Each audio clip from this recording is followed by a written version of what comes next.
last minute thing. It is. Yeah.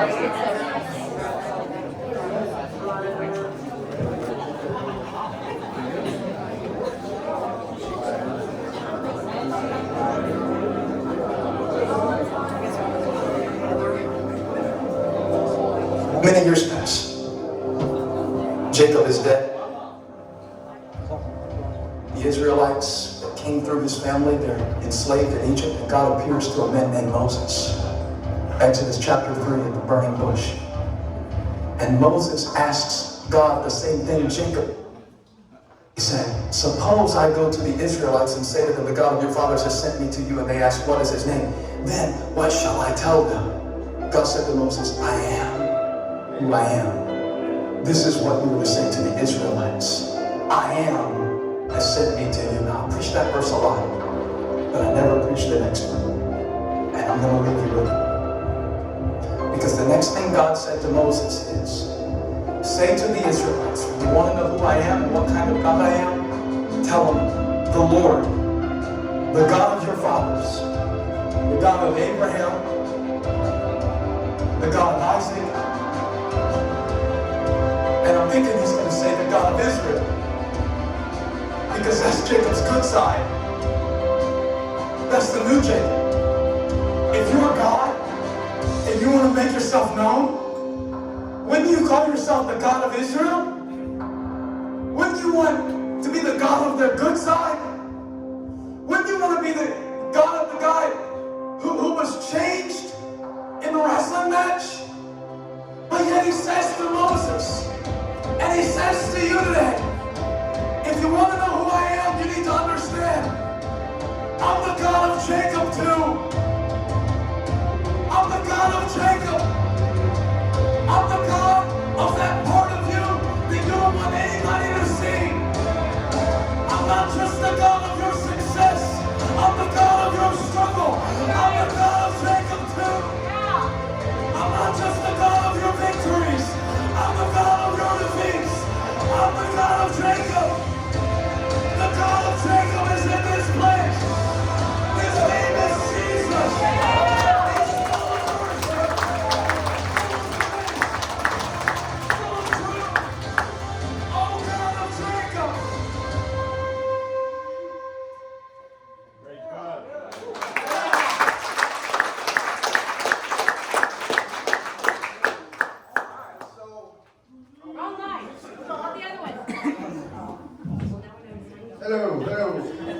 Welcome to New Life. The God of truth, the God of everything. I mean, so we are so thankful that you guys are here tonight. We're going to sing some praise and worship here in a minute. We've got a great guest speaker here tonight that is going to give us a testimony and sermon. It's going to be awesome. For you guys, for the first timers that's never been here, we are here to lift you up. We are here to show you love. Amen. That's what we started this for, and that's what we want to do. We love everyone here. So I wanted to start off with a passage, and this is what Jesus said to us. He says, come to me, all of you who are weary and carry heavy burdens, and I will give you rest. Take my yoke upon you. Let me teach you, because I am humble and gentle at heart, and you will find rest for your souls. For my yoke is easy to bear, and the burden I give you is light. Amen. So, if you are in the pits of addiction tonight, just know you're not alone. Just know you're not alone. How many of you here right now have been in the pits of addiction and have been brought out of it? Amen. Look at this. Yeah. Look at that. That's right. That's right. So there is a way. There is a way out of addiction. That's right. I know 2 years ago at this point, I was lost my wife. She went to prison. I was homeless. I was jobless. I was living in my car. I couldn't go see my children. I couldn't smile for my children. I couldn't have... It's horrible what addiction does to you. But let us tell you that there is a much better way to live. And that's Jesus Christ. Amen. Yeah. How about Raymond? Will you pray us in? Dear Heavenly Father, we come to you tonight in the Lord Jesus Christ. Father, we're so thankful for the freedom you have given us from sin. Father, we say, bless Jimmy Hunt as he brings us to work tonight. Father, as we just move out of the way, may the Holy Spirit move. Father, may hearts be broken for you tonight. Father, may minds be open to the knowledge and the wisdom that Jimmy's going to give us. Father, may the Holy Spirit move. As we say, we love you, worship you, in the name of your Son, Jesus. Amen. So these ladies, they're gonna sing for us. They're gonna get the Spirit flowing in here. If you feel like you need to pray, come up here. If you don't want to leave, we'll pray with you right where you're at.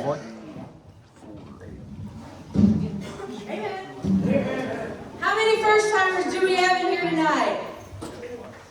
Yeah, well, yeah.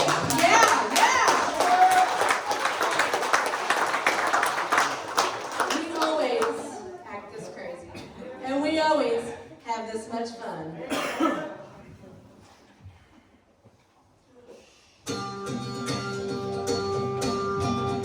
Clap your hands.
I was going to say. That was good stuff. I like it when everybody sings. I like it when I have help. This next song here kind of goes along with the video that we played. You know, he's not just the God of our success. He's the God of our struggle, too. He's not just the God of our victory. He's the God of our defeat. It's the same God on the mountain as what God is in the valley. It's the same. You can give him a hand clap. Clap for Jesus.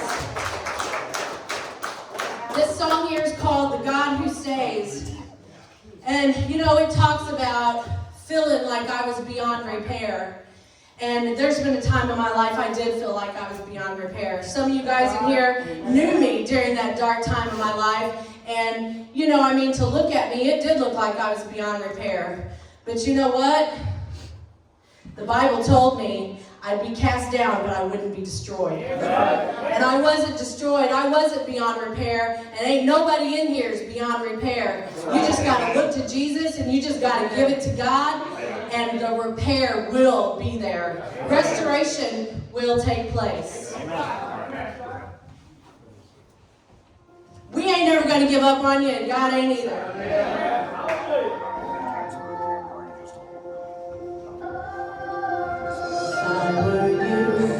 I would have given up on me by now. I would have labeled me a lost cause, 'cause I feel just like a lost cause.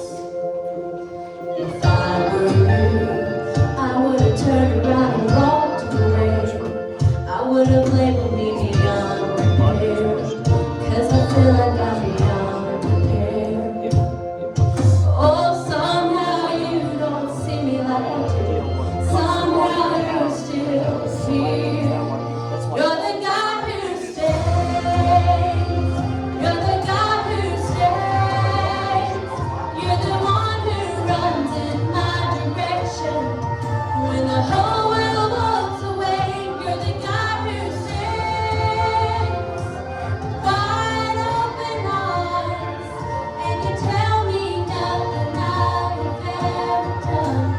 Separate my heart from the God who stays. It's too high. Every time I thought I let you down, I always thought I had to earn my way. But I'm learning you don't work that way. Oh, but somehow you don't see me like I do. Somehow you're still here. You're the God who stays. You're the God who stays. You're the one who runs in my direction. When the whole world walks away, you're the God who stays. Wide open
feel the spirit. I don't know what's wrong. Man, I'm so thankful for everybody coming today. I got my brother-in-law here. And I remember a day where he didn't want to see me. I'm sure of that. He turned and run when I was coming. Just so thankful for everybody. Anybody got a praise report? A nice, short, quick praise report? Anybody? Brittany. You got something you want to share? Come on. Brittany wants to come up front and share something. Go, girl. Okay, so everybody knows that I've been in Lifesavers for going on a year now, and I have a graduation date. It's going to be September 20th, and Brian and Carrie have asked me to stay and be an instructor.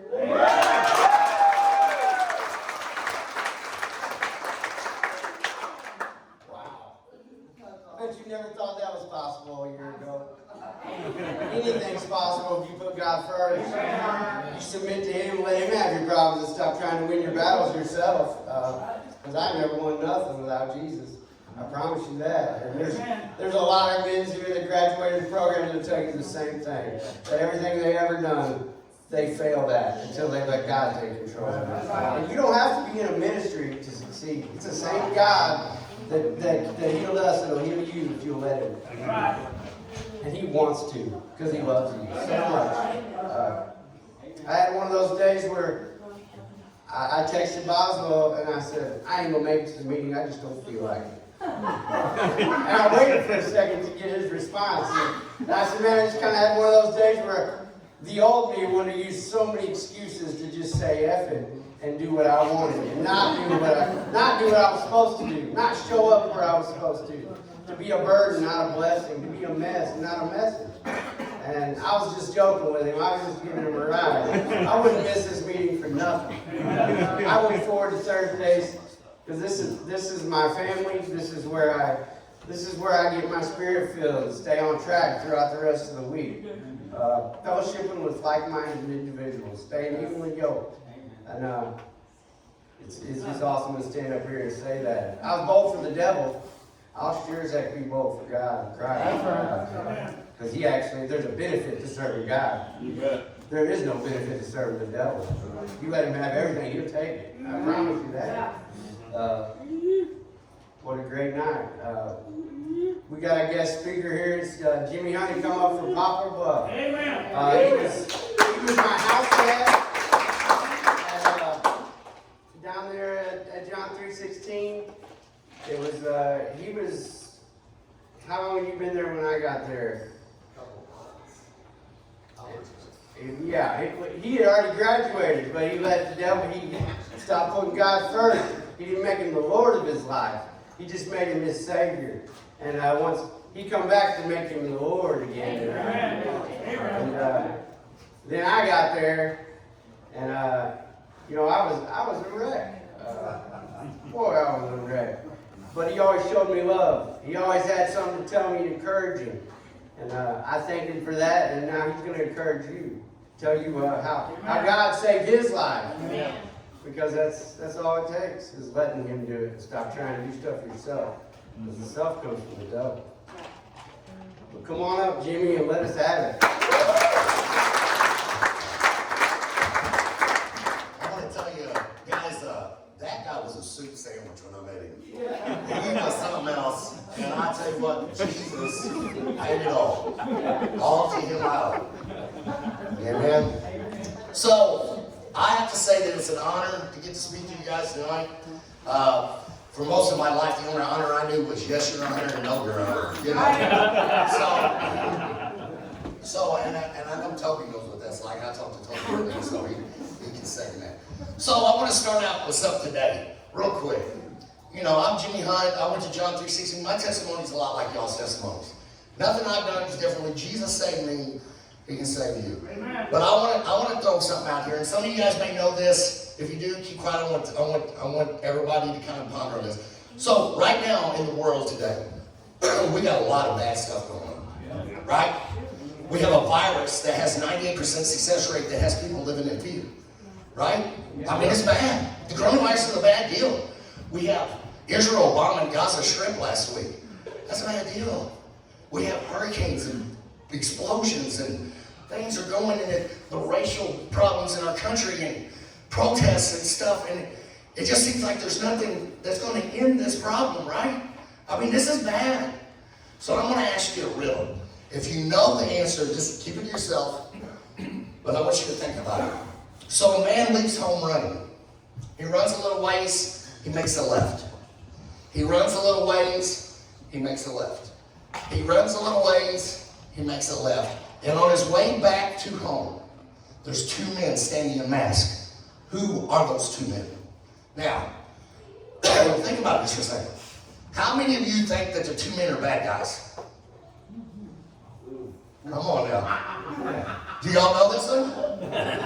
How many of y'all think they're bad people? Robbers, thieves? Okay, all right. But I just got them filling your head with a bunch of bad things, right? I got you thinking about bad things, right? I also left you misinformed and ignorant. Now the biggest thing, when I say ignorant, that don't mean dumb. That just means you don't know what's going on, right? I left out one key thing. Who was running, right? That might help you figure out. Now what if I said it like this? Yadier Molina leaves home running. He runs a little ways, he makes a left. He runs a little ways, he makes a left. He runs a little ways and he makes a left. Now on his way back home, who are the two men in masks? Catcher and the umpire, right? But here's what happens. Your perception becomes your reality, right? You start thinking about bad things, you dwell on these things, right? So my testimony, this is my favorite story in the Bible, outside of what Jesus done on the cross. This is my favorite story in the Bible, because it is my story. It reminds me of me so much, and it's in 2 Samuel chapter 9. So let's turn there. I know Sherman's heard this. But I love this story, and I will tell it every time I hear it. And I guarantee you guys, when you leave here tonight, you are going to love the story, right? Okay. So, let's just go ahead and read. We're going to read down here to, let's see here. Let's read down to 5, verse 5. Now David said, is there anyone who is left in the house of Saul that I may show him kindness? I love this. For Jonathan's sake. Right. Okay? And there was a servant of the house of Saul whose name was Ziba. This dude is a rotten dude, Ziba. I want you to remember that name because he's going to come up later. He said, at your service. The king said, is there still anyone in the house of Saul whom I may show kindness of God? And Ziba said, yes, there is a son of Jonathan who is lame in his feet. He's lame in his feet. He can't walk. He's crippled. Okay? All right. So the king said, where is he? And Ziba said to the king, indeed, he is in the house of Machir, the son of Amiel, in Lodabar. Then King David sent and brought him out of the house of Machir, the son of Amiel, from Lodabar. Now I've learned something when I've studied the Bible. Anytime the Bible repeats itself within a verse, indeed, the house of Machir, the son of Amiel, in Lodabar. Then the next verse, he said, again, son of Amiel, Machir, Lodabar. There's something there. That's like the X on the treasure map, right? God's trying to tell you to dig. So, I'm going to give you a real quick history lesson. David in this story is King David. David and Goliath, the whole story of David, right? Saul was the king before David, right? Israel wanted a king. They wanted a king that they could see. You know, God had one, but he was still a little boy, David, right? They forced God's hand. And they said, no, we want a king. So he gave them exactly what they asked for. They gave him Saul, right? We do that a lot of times in our life. We want to force God's hand, right? We want to get out in front of God and force his hand. So, Saul, y'all may know the story. Saul had a son named Jonathan. Jonathan knew that David was going to be king. Jonathan loved David. He was going to hand it over to him. He didn't care. He loved David. But in those days, when a king took over another kingdom, what happened to the king's family?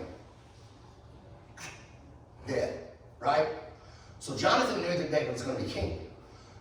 Jonathan goes out, so Jonathan goes to David. You can read this in Samuel chapter 4.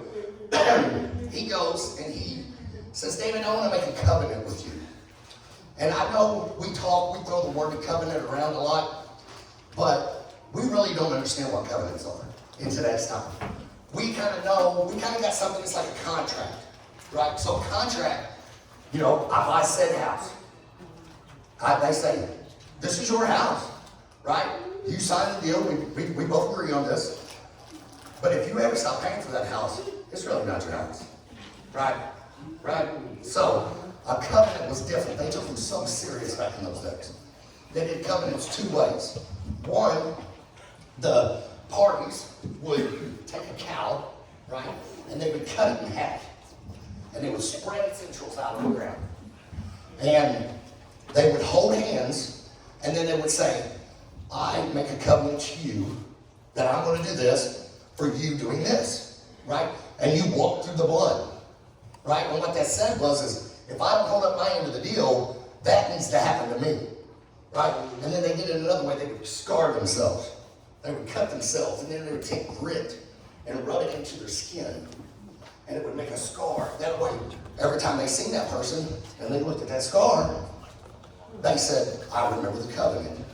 So what was the covenant? Here was the covenant. Jonathan says, look, I know you're going to be king, right? And it's customary for the king to kill any competition, right? So if you become king and I've got a son, I don't want you to kill him, right? I don't want you to kill my son. Show him kindness. Show him kindness. So David said, you know what? I'll do it. I love you, John.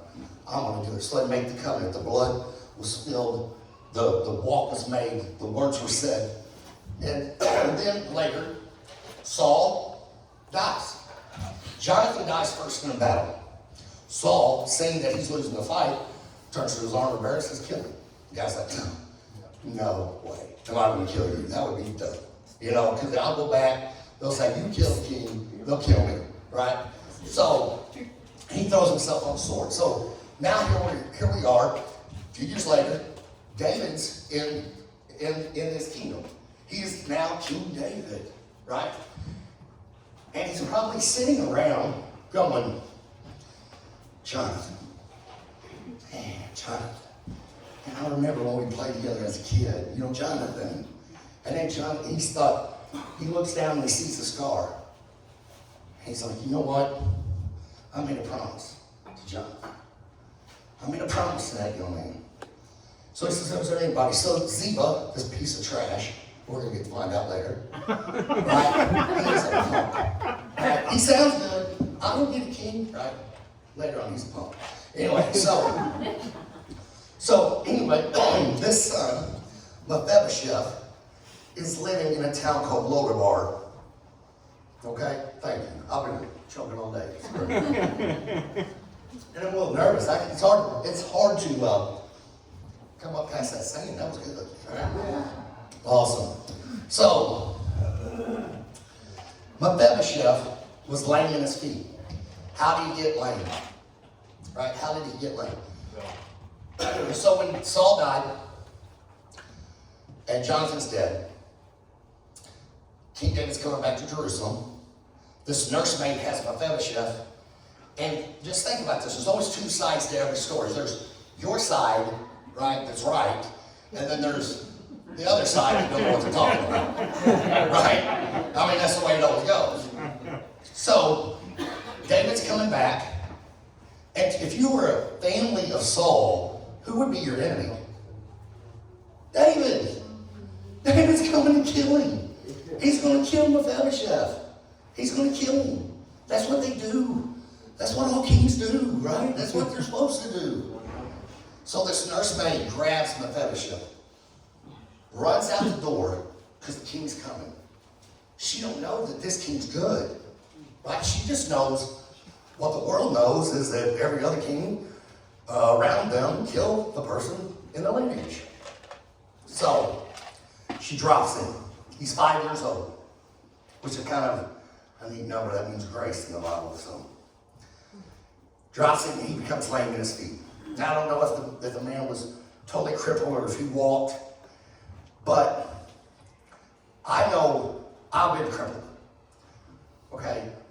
10 years ago, I was shot with a 12-gauge shotgun in front of my daughter with $40,000, 28 marijuana plants, and 55 grams of methamphetamines in my house. I know what it's like to be crippled. I know what it's like. A few years ago, I got my knee fixed. Now I can dance, I can do whatever, you know. God's good. But what's interesting about the story is, we're gonna have to learn some Hebrew, so bear with me. I don't have a PhD. The only PhD I have is a pair of Pulso beers. Right? I'm pretty good with them. I can use them. So you know, you got a PhD, I got like 3 of them. You know? So, Lodabar means pastureless. You guys live in the most beautiful country. This is God's country up here. I'm sorry. Fredericktown, this place is gorgeous. Amen. We got a lot of pastures. You ever been to Corning, Arkansas? Pastureless. I'm not going to make fun of them because it's Arkansas. Right? I'm closer than you guys are, so I can't really talk. It means pastureless, deserted. Right? So this young man, I want you to put your mind in this young man's head. Mephibosheth. He's older now. He's even got a kid. He's hiding in a pastureless place. Desolate. What the word means. So he spent his whole life, since the age of 5, in fear. Right? Fear. Now, this Machir, son of Amiel, if you do some studying, he was a very wealthy man. He was like the farmer in Corning. You know what I mean? He was wealthy. He took care of Mephibosheth. He took care of him. People loved Mephibosheth. Now, I want you guys to start thinking about what I'm saying. He's crippled, right? Living in a pastureless place. Being taken care of. Boy, that sounds familiar. Mom and Dad, just stay in the basement, son. You said you can go down there and play your guitar all you want to. It's good. Just don't get out in public. You know? Don't get out in public. Crippled in a pastureless life. That's living, guys, but that's not thriving. Right? But why was he like this? Because he was ignorant and he was misinformed. He didn't know the whole story.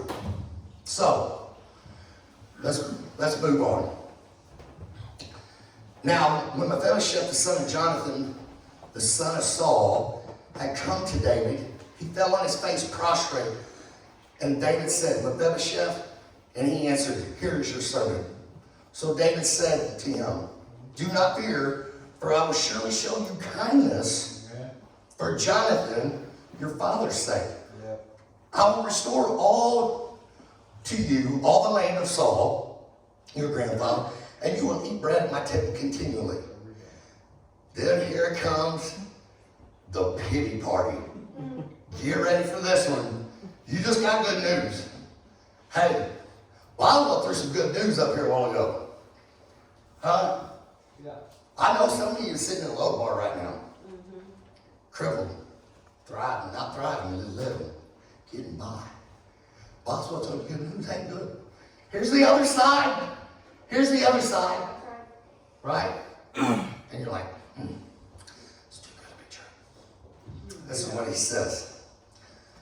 And he bowed himself as, what is your servant that you should look upon as such a dead dog as I? Boo-hoo, Mephibosheth. Now, does Mephibosheth have a reason to feel this way?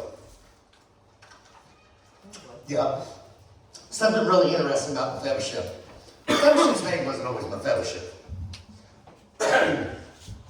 Hebrews took names so seriously. They ain't like us Americans where we get a name like Jimmy and we turn the Y to an I and mess the kid's whole world up. So Jimmy with the Y and I, I'm like, do I look like I have an eye? No, it's not. It's Jimmy with a Y. Hebrews took names very seriously, right? Mephibosheth's name did not start out Mephibosheth. You get back in Deuteronomy, his name was Mara Baal. You know what that means? You know who Baal is? We say Baal here in Missouri. When we read about the Tower of Baal or the Gateway of Baal. Baal was a vermin god.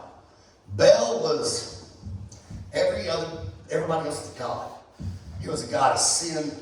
He was a god of the sea. He was a god that if they couldn't figure out who God was, they'd say Baal, right?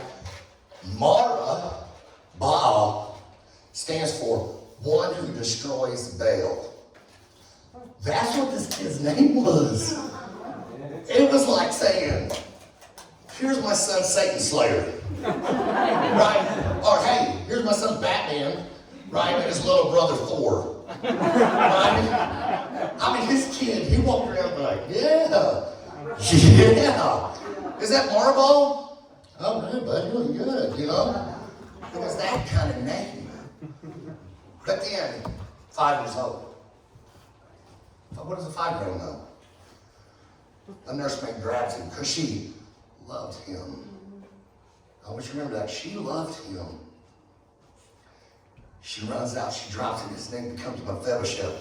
You know what Mephibosheth means? This is a big deal for me.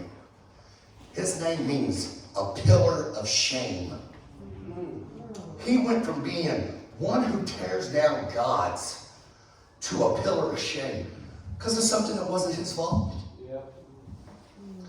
I know I'm a junior. I'm a Jimmy Hunt Jr. So if there be a Jimmy Hunt Jr., there has to be a Jimmy Hunt Senior, right? You know what my dad told me one time? He said, Jimmy, you know what's the worst thing in the world you can do? I said, what's that? He goes, name the kid. My name had been in the paper, right?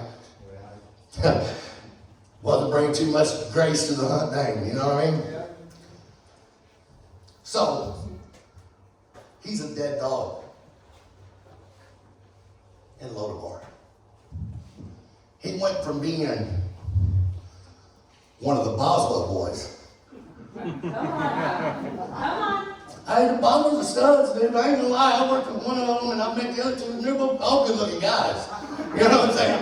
Big old boys. So I'm just saying, when they were named, their daddy was like, pow, that's one of them right there. Gave him a postdoc, gave him a PhD, right? But somewhere along the line, we bring shame to our name. Somewhere along the line. Did people love me? Oh man, people loved me to death. My mama loved me. My daddy loved me. My friends loved me. But did they love me enough to find out the truth? See, we're flawed. As humans, we're flawed. I mean, the Bible says, for all have sinned, that ought to scare you to death. You know, Jesus paid it all. Right? So, he tells him, look, hey, bud, I'm going to give you everything back. Not only am I going to give you everything back, I'm going to let you eat with me every day. See, what that meant was that all the land that Saul had, Mephibosheth got money for it because somebody would farm it. Not only that, he got to eat with the king every day at his table, right? Which means he got a wage for eating at the table. And you know what's awesome about the table? What's the one thing you can't see on the other person when you're sitting across the table from? The feet. It's good. His feet. What made him a pillar of shame, y'all? What made him the pillar of shame? He could sit upright at the table of a king. Now, It's good. oh yeah, Yeah, that's good. I was a prostitute. Well, you look pretty good to me sitting at the king's table. I was an addict. Well, I can't tell. Here was a king. You're with the king now. I mean, come on. How good is that? You know, for a guy, I mean, I used to walk like this. That's how I used to walk. Right? But when I met Jesus, when I realized what he done for me, I had a little strut in me. Got a little strut now. Right?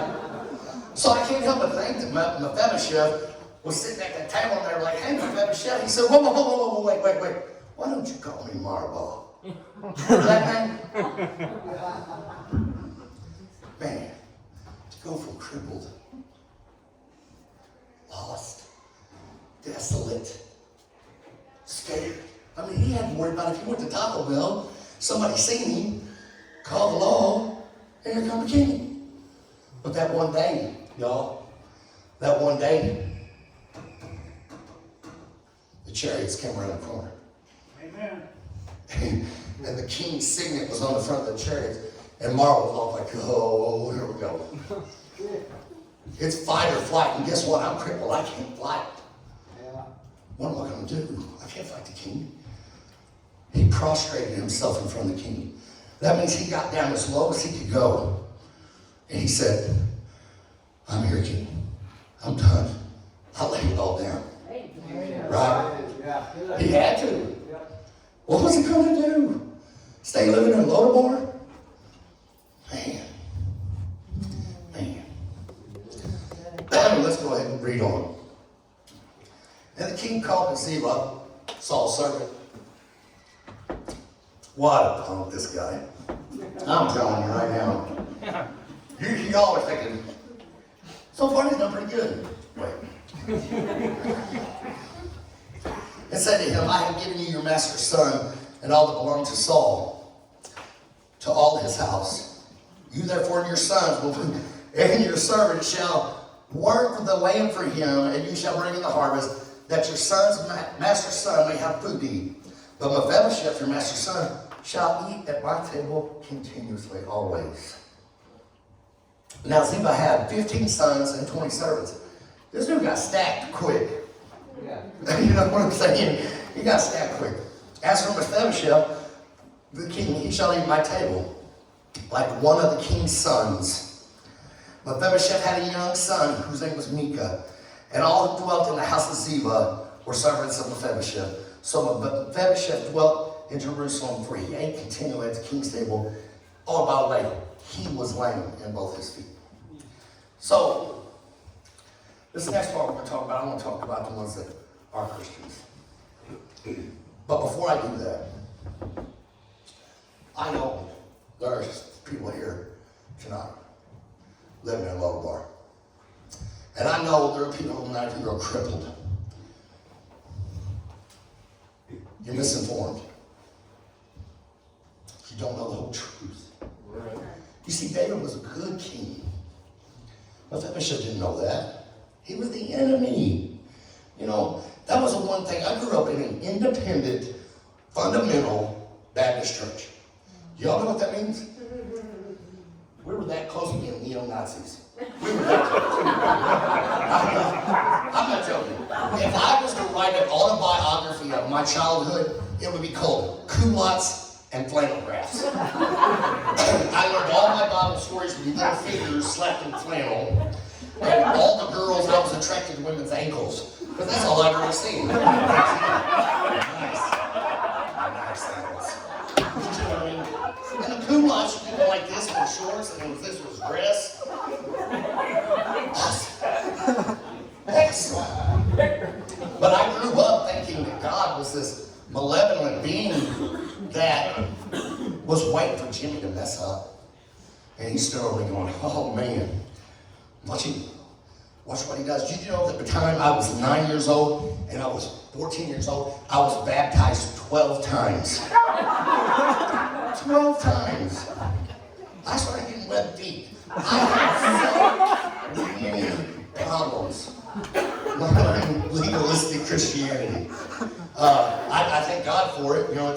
the Bible, but I had to learn. I mean, I was 9 years old burning my heat in because I thought Jesus was coming back in 1998. It was bad. I mean, it was bad. I didn't know about grace. It was crazy. So anyway, but I know some of y'all are struggling. You're struggling. You're living. Makir is helping you out. Mom and Dad's helping you out. They make excuses for you. Your wife makes excuses for you. Your husband makes excuses for you. Your kids love you. But man, Low Bar just seems like it's a good place, I guess.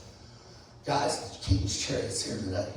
Yeah. It's here. Yeah. I hear it. Today is the day of salvation. Yeah. Right? We're not promised tomorrow. I know that we're not. But why do you get so scared of it? Because you're misinformed. You're misinformed of what Jesus done on that cross. See, we live in a culture that is so conservative in our neck of the woods that most of us, 90% of the people I know, grew up in church. So we assume that we're Christians. Right. Like, I had my sister tell me one time, she's saved now, thank God, amen, and she's saved. She told me, I'm going to get to heaven because Dad was such a good man. I said, it don't work like that. So anyway, but here's the problem. When a covenant is made, it can't be broken. Right? God made a covenant with us. Amen. There was a sacrifice. Right? On Golgotha. Blood was spilled. That blood ensures once accepted, once you believe in your heart that it was real, then you're saved. Amen. Right? Amen. And I'm not going to sit here and promise you Mephibosheth's life. Okay?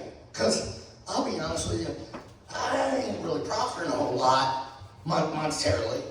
I still get sick. Right? But what I can promise is that you'll thrive. I can promise you that in the storm, there's an anchor that holds. Right? Micah 7:8 says, do not rejoice over me, my enemy, for if I fall, I shall rise. That's right. And if I sit in darkness, the Lord will be a light unto me. I can promise you that. I can promise you that. But a lot of times I was a guy that fell. I was preaching. I was teaching a recovery class a lot like this. Not near as nice as this, but nice. I'm not gonna lie. I like this. So it was called Warriors. We are recovered, restored, and a risen Savior. I preached to 170 people one night. Applause. Big review. Everybody, oh yeah, dude, that was awesome. It was this sermon. That was this sermon. I went out the door. Song director said, Jimmy, I've learned that in life when I get a little bit of applause that Satan comes at me. Right. Yeah, Satan comes at me and he starts making me think it's all about me. Amen. Right, so I was with a bread shed barber. Do y'all know what the bread shed is? Amen. Awesome program. So I started the bread shed barber. I cut hair for free on bread shed day. Cut 30, 40, 50 people's heads of hair. I preached that sermon. I was like, well, I did good. And then the next day, guess what happens? Front page article. Hunt finds recovery in helping others. My head went, you're right, I do help others. You're right, I do. You're right, it is about me. And then I forgot about the covenant. Yeah. Come on. We're sinful, we fall. It's if we want to wallow in it, right? But a lot of times we're ignorant and misinformed. And our perception becomes the reality we live in. Yeah. Right? So jump on over to 2 Samuel 16. And I'm going to finish with this. This is for you guys that are saved. That maybe your life ain't moving the way you feel like it should be moving.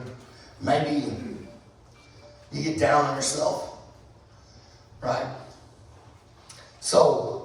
between this time we just read and now, what has happened is Absalom, David's son, and him have the Davidic Absalom wars. That sounded smart, didn't it? Davidic Absalomic wars. Son turns on him. Absalom dies. Well, anyway, so David, while this is going on, David shows the most truest form of leadership I think David ever done. He left. He took off. When all this chaos was going on, he took off. So, here we are. David has lived in wars. And here comes that punk Ziba. Are you ready for this? I'm going to get you here. When David was a little past the top of the mountain, there was Ziba, the servant of Mephibosheth, who met him with a couple of saddled asses, and on them 200 loaves of bread, 100 clusters of raisins, 100 summer fruits, and a skin of wine. He's a sucker. Right? Ziba is a punk sucker. I can't stand him. I mean, right there, right? I mean, in that, right? I can't hear him. He says, and the king said to Ziba, what do you mean to do with these? So Ziba says, the asses are for the king's household to ride on. The bread and the summer fruit are for the young men to eat, and the wine are for those who are faint in the wilderness to drink. And the king says, where's your master's son? Where's Mephibosheth? Right? Ziba said to the king, oh, this punk. Indeed, he has stayed in Jerusalem, for he said, today, the house of Israel, I will restore the kingdom of my father to me. So he told him, Mephibosheth stay back because he sees you're weak. And he's going to take over because he's the rightful heir. Right? So the king said to Ziba, here, all belongs to Mephibosheth, it's yours.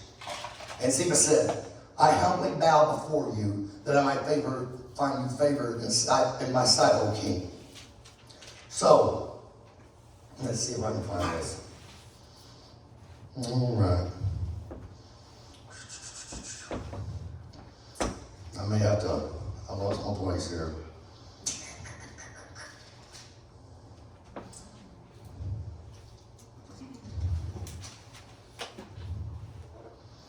Okay, so I'm going to give you the paraphrase because I lost my place. So what happens is David gets back to the kingdom. And guess what Mephibosheth's doing? He hadn't cut his hair. He hadn't trimmed his fingernails. He was wearing sackcloth and ashes. Do you know what that means? Yeah. He was in mourning because his king was gone. And then David asked him, what happened? He said, Ziba took my ass. Ziba got his ass. I don't know why you laugh at that, but I know y'all think that's funny. He got his donkey and he rode off into the sunset and he betrayed him. Now, here comes a point where we have to separate David from God. This is where we have to, well, I lost that place. Anyway, he says, David, I was waiting for you to come back. I was worried about you. Ziba, trust me. So does David do the right thing? Surely King David does the right thing. You know. He said, I've already said it. It goes to Ziba. And Mephibosheth sits there.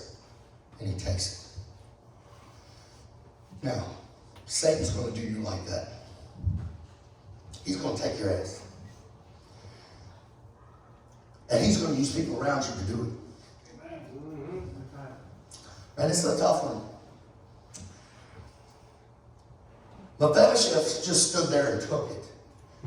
Now I have to think that there was one word that Mephibosheth could have said to change that situation. You know what that word would have been? Jonathan. Jonathan. And David would have looked at his arm. And he would have remembered the blood spill. So when Ziba comes to take you and comes to take your joy and your happiness, there's one name. That's above all names. Jesus. Remember the blood at Golgotha? Right? Do you remember him that long walk up Calvary's Hill? You ain't taking my covenant. You're not taking this away from me no more. You're not going to do this to me because of Jesus. So I'm going to leave you with this. Christians, look.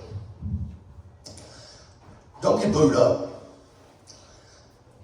You can't do nothing. The battle's already won. I love it because you got to slay Goliath. I'm sorry, I'm scared. That Israelite sitting in the corner shaking my boots. Jesus went out and slayed the giant for me. I didn't have to do nothing. I'll hang out with him. I'll follow him around. Don't let Ziba take it. Don't let him. You say, man, I'm down. I'm just not good enough. Oh, Jesus is. Yeah. He is. He's good enough. Good. So tonight, are you tired of living at Low Bar? Low Bar needs to be in your rearview mirror tonight. It's not a place you want to go back to. You're here now. Amen. You're here now. Amen. Tomorrow's not promised. And the King's calling you. You wouldn't be here if he wasn't. So I'm going to leave you with that. I love you. And I just want you to know that there was a Savior. And he died on the tree. That's right. To take your curse and my curse. Good stuff. And so we can have victory.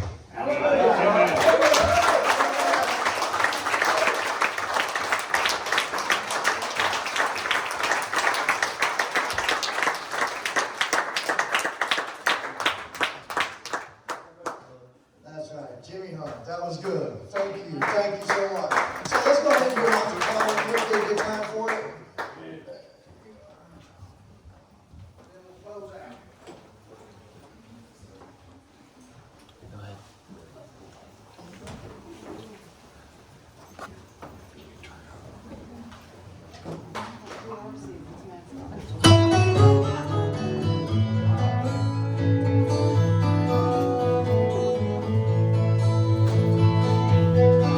In this world, I walk alone, with no place to call my own. But there's one who holds my hand, the rugged road through barren land. The way is dark, the road is steep, but he's become my eyes to see, strength to climb, my griefs to bear. The Savior lives inside me there. In your love I find relief, a haven from my unbelief. Take my life and let me be a living prayer, my God, to thee.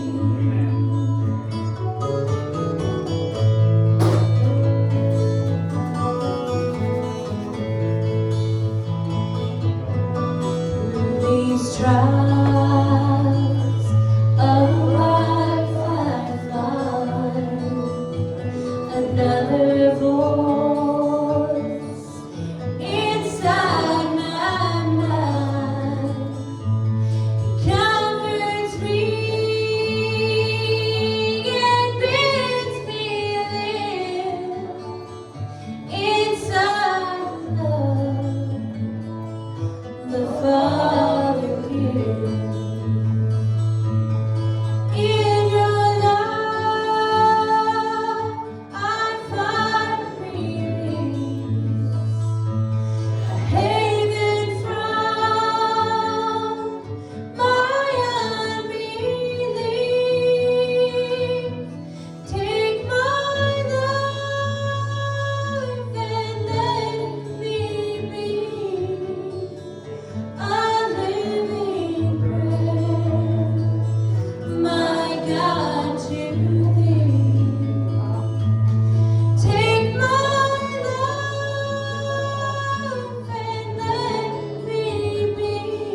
So thank you all for coming out tonight. Thank you for the women here at our church here at Faith for all the amazing food that they put together.